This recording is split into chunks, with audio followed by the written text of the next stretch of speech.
Don't just live for tomorrow, or just live in yesterday. Just be glad for all you have that's in today. Hey everyone, Connie here, and welcome to my blind reaction to episode 5 of Blood of Zeus. Last time we developed our villain. We made him out to be a complex character who was the brother of Heron. We find out that he was the other brother that we already knew about, who was thrown to his death but managed to survive anyway, was taken care of by the sister of a maid of the king and queen, I believe. But he was raised in the wilderness around wolves and stuff, and ended up seeking vengeance for the death of his mother and everything, and one thing led to another. Yada yada. He ended up being chased out, and he arrived at the place where the dead giant was, ate of its flesh, became a demon. And yeah, everything kind of went from there. He found out, meanwhile, that he killed his own mother on accident, not knowing it was her, of course. And was very upset by it, very fairly so. But now it seems like he's going to be working with Hera. So it's going to be interesting to see where that goes. Because Hera definitely wants Heron dead and wants to get back at Zeus. I don't know, though, if he's going to want to kill his brother. We'll have to see. I am very interested to see where this goes now with him knowing. Because that could change a lot of the dynamics of the show, a lot of the places the story was going. And I'm definitely curious. But yeah, we're going to find out and hope for the best. So when this screen fades to black, pause this redirect and go to the description below. Follow the link to the reaction, and after you watch it, come back here to the redirect and resume play. Because after it fades to black and then it fades back in, everything from that point forward will be my afterthoughts and will contain spoilers to the episode. So, that being said, thank you so much for tuning in, and I will see you at the reaction. And we are back, and we'll begin with spoilers in 3, 2, 1, now. So I looked up Kofi's voice actor in between, and it is the same voice as Isaac from Castlevania. Which, again, it makes sense because both shows are kind of made by the same people, basically, so it's not that hard to believe. So, yeah, this was a pretty interesting one. So, I'll kind of go with each of the different storylines. So, we'll start off with Alexia. Alexia goes to visit the wise archer Chiron in order to translate her map. Now, as I mentioned in the reaction, I have the aspect of Chiron in the video game Hades. In that, the aspect of Chiron is an aspect of the heart-seeking bow Coronacht, in which it basically makes your special become a heat seeker. Your special just locks on and seeks the last target that you hit with your regular attack. It's a pretty good aspect. It's not as good as some of the other aspects, as I'm trying to think of which one it is offhand. It's not the best aspect of Coronacht, but it's pretty good nonetheless. Let me see if I can find that, because that's going to bother me now.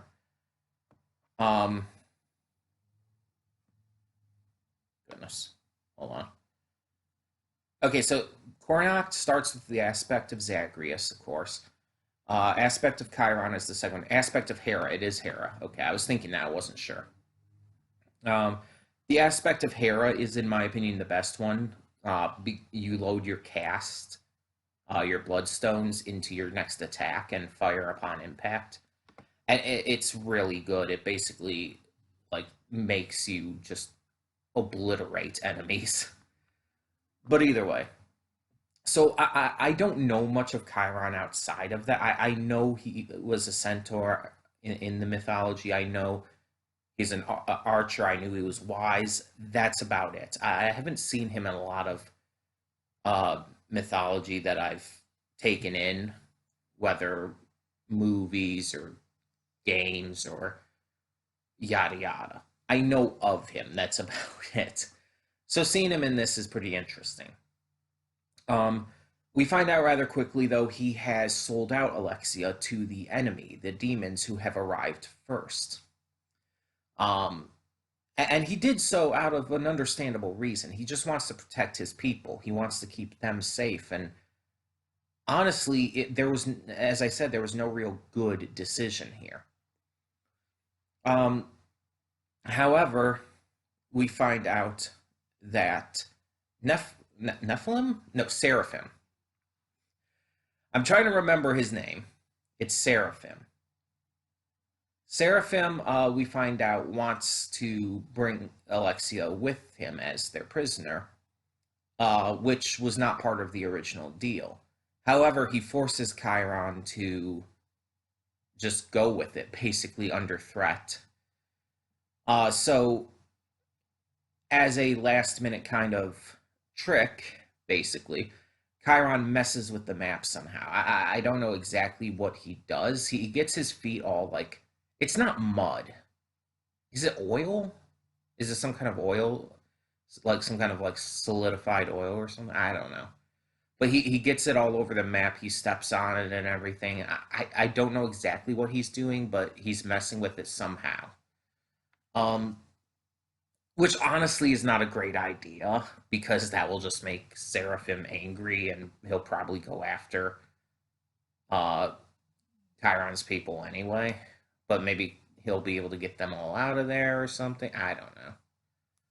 But either way, so they take her away as a prisoner, and basically she's under threat of Seraphim feeding part of the giant to her to turn her into a demon. She says she'll never convert, but again, I don't think, like I said in the reaction, I don't think she gets a choice in that. I think once you eat of the giant, it just kind of happens, right? So it's not like it's something, and if they make her eat, it's not like she gets a choice in the matter. I mean, I guess she could still refuse to remain loyal to Seraphim, but that's about it. Um, but yeah, she's continued to be a prisoner up until the end, where we see she gets free after all the confusion and everything when the ships are attacked and everything. Well, initially when the one ship like rams into the other, and then when Zeus starts attacking. So she's free now, which is good. I really like Alexia. Um, Next thing to talk about is the meeting of Seraphim and Hera. So they meet again. Seraphim is forced to bow again, which he seemed just generally annoyed by. um, but she gives him a very specific mission this time to get to do two things. One, to get the sword forged by Zeus, which I had forgotten was forged by Zeus at like off the bat, because you notice like I was like when she's talking about a sword forged by God, I'm like Hephaestus, because that's just where my mind would go. But it's like I had forgotten that Zeus made the sword for Heron, because it really hadn't had a huge role to play yet, and I think that's why. But now that it's going to, little different. So yeah, uh, we got that back into play. But the other goal that she gives him is to kill his brother, which is, yeah, kind of where I figured it was going. I don't know if he understands that he's his brother yet. Like, he knows how Heron was acting towards their mother, right? And he could see, I believe Heron called her mother, I believe. Um, maybe I'm wrong. Maybe I'm wrong. But I feel like that would almost be obvious. But either way, so he ends up doing both. He finds the sword, sees its power, and then goes to attack Heron, who had taken over the ship and everything. Um, but Zeus interferes, and he kind of, fails in his mission there. At least that part of the mission for now. Um, Meanwhile, we have the final kind of like main story beat in this episode, which is Heron. So after being captured, Heron is transferred to a prisoner ship, um, where he is forced to row. He ends up making friends with two other prisoners who he had been talking to prior, and they formulate a plan to escape. So they do this little ruse, pretending they need two of them need to go to the bathroom, just to get the keys away from the guard unknowingly. They then start to free themselves and attack the guards, killing them all and taking over the ship. It's a pretty simple type of ruse. There's not like you've seen that kind of thing in plenty of other media. I'm sure I have. I know, but it works. It doesn't need to be anything super complex. I like that it's something just super simple, just really easy. It works.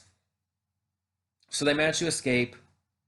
And again, as I said before, they ram the ship into another ship, taking out the demons on that one. And eventually, they are